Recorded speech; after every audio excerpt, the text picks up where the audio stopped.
एक लड़की को कत्ल करके उसकी लाश के 11 पीस कर दिए जाते हैं। नाजरीन ग्रामी, ये कहानी है क्या और उस लड़की के 11 पीस क्यों किए? नाजरीन, मैं आप लोगों को बताता चलूं कि जब भी हम किसी से ज़बरदस्ती करते हैं, ज़बरदस्ती अपनी बात मनवाते हैं, तो उसका कोई ना कोई गलत ही रिजल्ट निकलता है। ये कहानी भी इस तरीके की है कि जिसमें लड़की ने ज़बरदस्ती करी और उसका गलत रिजल्ट निकला। नाजरीन ग्रामी, मैं बात कर रहा हूँ प्रियंका गोरे केस के बारे में। तो नाजरीन, चलो वीडियो को जाके शुरू करते हैं। महाराष्ट्र का नई मुंबई इलाका होता है। 6 मई 2017 का दिन होता है कि एक बंदा जा रहा होता है रोड के ऊपर, करीब एक गंदा नाला गुजर रहा होता है सड़क के साथ साथ। नाजरीन, उसको गंदे नाले से स्मेल आ रही होती है। नाजरीन, वो देखता है कि ये स्मेल गंदे नाले वाली नहीं है, गंदगी वाली नहीं है, बल्कि ये स्मेल इस तरह की है जैसे किसी लाश की डिकम्पोजिंग हो रही हो, कोई गोश्त गल सड़ रहा हो। नाजरीन, वो पता करता है कि ये किधर से स्मेल आ रही है, तो उसे पता चलता है कि ये नाले से आ रही है। नाजरीन, वो पुलिस को कॉल करता है, लोग इकट्ठे होना शुरू हो जाते हैं, पुलिस आ जाती है। वो पुलिस को बताता है कि इस तरह गंदे नाले से ये स्मेल किस तरह की आ रही है। पुलिस वालों को भी वो स्मेल आती है। नाजरीन, पुलिस वाले ढूंढना शुरू कर देते हैं कि किधर से आ रही। गंदे नाले में ढूंढते ढूंढते उनको एक प्लास्टिक का बड़ा सा बैग नजर आता है। वो प्लास्टिक के शापर को उठा के बाहर निकालते हैं। सारे लोग इकट्ठे होकर देख रहे होते हैं। नाजरीन ग्रामी, उस शापर को जब खोलते हैं तो सबकी हवा टैट हो जाती, सबकी हालत बुरी हो जाती, क्योंकि नाजरीन ग्रामी उस शापर में से एक लड़की की लाश बरामद होती है। नाजरीन, लाश भी पूरी नहीं होती, बल्कि इसका सर गायब होता है और कमर के नीचे वाला हिस्सा भी गायब होता है, यानी कमर से लेके गर्दन तक इसका हिस्सा होता है और दोनों बाजू भी गायब होते हैं। नाजरीन, पुलिस वाले हैरान रह जाते हैं कि ये सर है तो है किसका। नाजरीन ग्रामी, दाएं कंधे के ऊपर उसके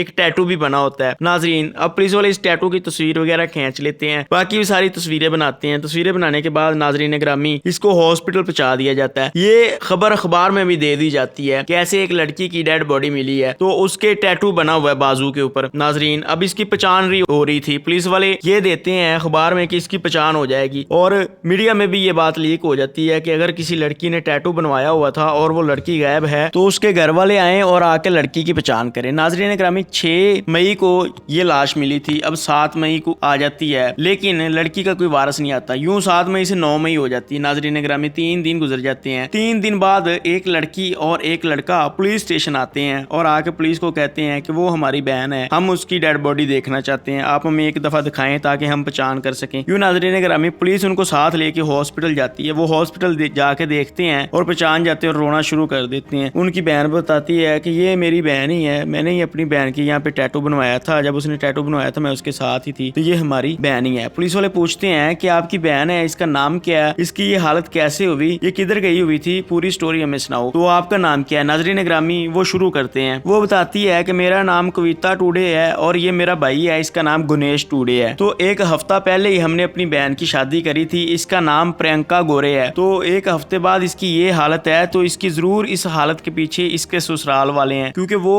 इसको मारना चाहते थे, उनकी इसके साथ कुछ बनती नहीं थी। पुलिस वाले कहते हैं कि एक हफ्ते के अंदर ऐसा क्या हो गया था कि एक हफ्ते में ही वो इसे मारना चाह रहे थे। वो कहती है कि ये सारा कुछ उसके ससुराल वाले बताएंगे, आप लिहाजा उनको यहाँ पे बुलाइए। यूं नाजरीन ग्रामी, अब पुलिस वाले पूछते हैं कि उनके ससुराल वाले किधर रहने वाले हैं और आप लोग किस जगह के रहने वाले हो। तो वो बताती है कि हम करीबी डागरावली के रहने वाले हैं और वो यहाँ पे जो दूर कॉलोनी है वर्ली, वहाँ के रहने वाले हैं। तो उसके शोहर को बुलवा लिया जाता है। नाजरीन ग्रामी, उसका शोहर होता है, उसकी सास होती है, ससुर होता है, इन तीनों को मंगवाया जाता है। मंगवाने के बाद पूछा जाता है कि हाँ भाई, आपकी बहू किधर है? तो वो बताते हैं जी कि हमारी बहू जो थी वो तो एक कंपनी में इंटरव्यू देने गई थी करीबी, तो लेकिन वो वापस नहीं आई, तो ये हमने इनके बहन भाई को भी बता दिया था। तो इसके बाद हमने अपने इलाके में मोमन गोरापुरे में FIR भी दर्ज करवाई है, तो इसलिए हमें नहीं पता कि वो किधर है। तो पुलिस वाले जो होते हैं इंक्वायरी के लिए वहाँ के थाने से पता करते हैं, तो पता चल जाता है कि इन लोगों ने वाकई FIR दर्ज भी करवाई हुई है। तो अब पुलिस वाले जो होते हैं वो कहते हैं कि हाँ भाई, इन लोगों ने तो FIR दर्ज करवाई है, अगर 48 घंटे तक ये FIR दर्ज ना करवाते तो फिर तो हम इनके खिलाफ केस भी बनाते, ये तो खुद उसे ढूंढ रहे हैं। अब पुलिस वाले जो होते हैं कातिल को पकड़ने के लिए ये जो प्रियंका होती है इसका बैकग्राउंड के बारे जानते हैं कि आखिर इसको किसने कत्ल किया होगा, इनकी किसी के साथ दुश्मनी तो नहीं, सीन के ऐसा। तो पता करते हैं जी, इनका माँ बाप होता है और ये 2 बहनें और एक भाई होता है। नाजरीन, बचपन में ही इनका बाप फौत हो जाता है, फिर इनकी माँ मजदूरी वगैरह करके अपनी दोनों बेटियों और बेटे को पढ़ाना शुरू कर देती है, लेकिन माँ की इतनी कमाई नहीं हो रही होती। फिर इनकी जो बड़ी बहन होती है जिसका नाम होता है कविता, वो भी तालीम छोड़ देती है और ये दोनों माँ बेटी मजदूरी करती हैं और अपनी बेटी और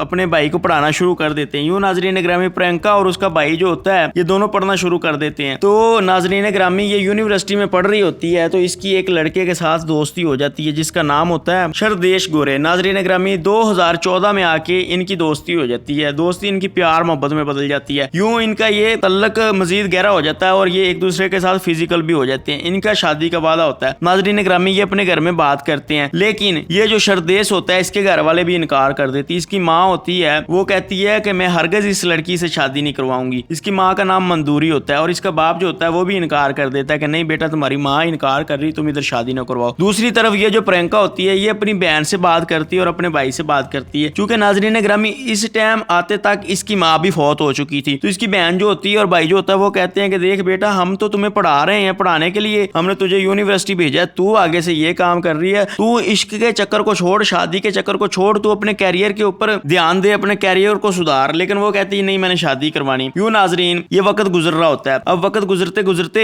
वो जो लड़का होता है 2014 से जिसकी इससे फ्रेंडशिप हुई थी सरदेश से, अब उसको जॉब मिल जाती है। नाज़रीन ग्रामी TCS में उसे 2014 के एंड में जॉब मिल जाती है। अब वो जॉब करना शुरू हो जाता है। ये लड़की उसे कहती है प्रियंका कि देखो अब तुझे जॉब भी मिल गई है, तूने बोला था कि अगर मुझे जॉब मिल गई तो घर वाले ना भी मानेंगे तो मैं शादी करवा लूंगा, और वैसे ये इतनी बड़ी बात है भी नहीं, आजकल घर वाले नहीं मानते तो लड़की लड़का खुद शादी करवा लेते, तुम मुझसे शादी करो। तो वो कहता है कि देख यार, मेरी माँ तो मान नहीं रही, तो इसलिए मैं तुमसे शादी नहीं करवा सकता। ये आगे से प्रियंका कहती है कि देख, तूने मुझे इस्तेमाल किया है, 3 साल तो मेरे साथ रहा है, अब तुझे मुझसे शादी तो करवाना पड़ेगी। तो वो इनकार करता है। लेकिन ये क्या करती है कि एक दिन घर से यूनिवर्सिटी के लिए निकलती है और सीधे शरदेश के घर चली जाती है। दूसरी तरफ शाम को जब वापस नहीं आती तो ये कविता जो होती है, बड़ी बहन है, ये प्रियंका को कॉल करती है किधर है। वो आगे से बताती है कि मैं शरदेश के घर आई थी उसके रिश्ते की बात करने। तो आगे से रोना शुरू कर देती है, कहती है कि मैं शरदेश के घर आई थी रिश्ते की बात करने, लेकिन उसकी माँ मधुरी ने मेरी बात भी नहीं मानी, ऊपर से मुझे पीटा भी है, उसने काफी ज्यादा मुझे मारा है। तो अब उसकी जो बहन होती है कविता, वो जाती है और जाके प्रियंका को लेके आ जाती है। लेके आने के बाद उसे समझाते हैं कि बेटा, अगर वो तुमसे शादी नहीं करवाना चाहता तो तुम क्यों उससे जबरदस्ती करती हो, क्यों शादी करवाती हो, दफा करो, किसी और जगह पे शादी करवा देती है तुम्हारी। वो कहती है कि नहीं, मैंने उससे ही शादी करनी है। यूं नाज़रीन ग्रामी वक्त गुजर रहा होता है। 2014 से 15 आता है, 16 आता है, 17 आ जाता है। नाज़रीन इनके ऐसे ही वक्त चल रहा होता है। नाज़रीन ग्रामी 2017 में ये होता है, ये दोबारा फिर उनके घर जाती है। अब की बार उसकी माँ जो मधुरी होती है फिर इसको पीट देती है। पीटने के बाद उसको कहती है कि निकल मेरे घर से, दोबारा मेरे बेटे के लिए आई ना शादी करवाने के लिए, तो मैं तुझे मार दूंगी। तो ये क्या करती है लड़की, ये वापस आ जाती है। वापस आने के बाद वो लड़का जो शरदेश होता है वो इसके घर आता है। घर आके ये उसको समझा रहा होता है कि तुम घर ना जाया करो, मुझसे बात किया करो जो भी करनी है। तो वो कहती है कि तुम मुझसे शादी क्यों नहीं करते भाई, तुम मुझसे शादी करो, 3 साल तक तुम मुझे इस्तेमाल करते रहो, अब तुम कहते हो कि मैं शादी नहीं करता, इनकार कर रहे हो, शादी करो मुझसे। तो इनकी ऐसे लड़ाई होना शुरू हो जाती है। वो लड़का इसको धक्का देता है, इसका सर जाके दीवार में लगता है, इसका सर फट जाता है। नाज़रीन ग्रामी सर फटने के बाद ये कविता जो होती है और इसका भाई जो होता है गणेश, ये और ये लड़की प्रियंका, ये फिर बर्दाश्त कर जाते हैं कि चलो कोई बात नहीं, हमारी बहन उससे प्यार करती है। ये फिर चुप कर जाते हैं, गुजारा करते हैं। लेकिन कुछ दिनों बाद ये प्रियंका फिर उनके घर जाती है। घर जाने के बाद अब की बार फिर उनसे कहती है कि मेरी शादी करवाओ, शरदेश से तुम इनकार क्यों कर रही हो। उसकी माँ को कहती है तुम हाँ करोगी तो वो शादी कर लेगा। लेकिन अब की बार इसकी माँ फिर उसको मारती है, प्रियंका को। अब प्रियंका के हाथ में जो चूड़ियां होती है वो एक चूड़ी टूट के इसके कंधे में घुस जाती है और इसको काफी ज्यादा चोट लग जाती है, खून भी निकलना शुरू हो जाता है। अब की बार मोहल्लेदार भी इकट्ठे हो जाते हैं, पीछे से ये कविता और उसका भाई गणेश भी आ जाता है। अब की बार ये जो होते हैं उनके खून निकल रहा होता है, चूड़ी उसके बाजू में घुसी होती है, तो इसलिए ये उसे थाने लेके जा रहे होते हैं। लेकिन जो शरदेश था, इसका बाप आगे आता है, वो आके मिन्नत समात करता है कविता की और गणेश की कि देखो बेटा, तुम इसको थाने ना लेके जाओ, बल्कि हमसे सुलह कर लो, हम ना अपने बेटे की शादी आपकी बेटी से करवा देंगे। यूं इनकी बात ये सुलह के ऊपर खत्म हो जाती है और ये लोग वापस आ जाते हैं। अब ये लड़की कहती है कि हाँ मेरी बात तो पक्की हो गई है शादी की, तो लेकिन जो आगे से ससुर होता है वो फिर शादी वाली बात भूल जाता है, शादी नहीं करवाता। दूसरी तरफ ये लड़के को फोन करती है कि भाई शादी करवा लो मुझसे, वरना मैं थाने जा रही हूँ और जाके मैं FIR दर्ज करूंगी कि तुमने मुझे शादी का लालच दे के मेरा रेप शेप किया है, तो शादी करवाओ वरना मुझसे। वो लड़का होता है वो डर जाता है, वो अपने माँ बाप से बात करता है, उसका माँ बाप भी शादी के लिए रेडी हो जाता है। ये कहती है लड़की चले ठीक है, अब शादी तो हो रही है तो मैं अपने ससुराल जाके रह के देख लेती हूँ, अगर उनका निजाम सही हुआ तो ठीक है। ये उधर जाके रहना शुरू कर देती। नाजरीन ये 3 हफ्ते वहां रहती। 3 हफ्ते बाद ये अप्रैल के दिनों में वापस आ जाती है। अब वापस आती है अपने घर, तो घर आके अपनी बड़ी बहन कविता को बताती है कि मेरी जो सास है वो तो गुस्से की बड़ी तेज है, मुझसे बहाने ढूंढ ढूंढ के लड़ाइयां करती थी। तो एक दफा तो ऐसे हुआ कि उसने मुझे पकड़ के मारा भी है, और एक दफा तो उसके पास चकना बेलना था, उसने बेलना को मेरी तरफ फुल जोर से मारा और मेरे सर में लगता लगता बचा, मेरा सर फट जाना था। अब उसकी बहन जो होती है वो उसे समझाती है कि देख यार तू दफा कर उनको, ये इतनी बुरी औरत है, तू इसके घर के शादी करवा ली, ये तेरा जीना हराम कर देगी। लेकिन वो कहती है कि नहीं, मैं शरदेश से प्यार करती हूँ, मैं इसी घर से शादी करवाऊंगी। तो उसकी बहन भी उसे काफी समझाती है लेकिन वो नहीं मानती। यूं नाजरीन ग्रामी, इनकी 30 अप्रैल को एक मंदिर में शादी करवा दी जाती है। इसमें कुछ घर वाले होते हैं, खास खास रिश्तेदार होते हैं और इनकी शादी वगैरह करवा दी जाती है। यूं शादी होती है। शादी होने के बाद ये अपने ससुराल में चली जाती है। ससुराल जाने के बाद नाजरीन 30 अप्रैल को शादी हुई है और 3 अप्रैल को आगे आके लड़की का अपने घर वालों से राब्ता होना बंद हो गया। 3 अप्रैल की शाम को ये कविता जो होती है अपने बहनोई शरदेश को कॉल करती है, तो वो कहता है कि वो तो जॉब इंटरव्यू के लिए गई है, शाम तक आ जाएगी। लेकिन 3 अप्रैल से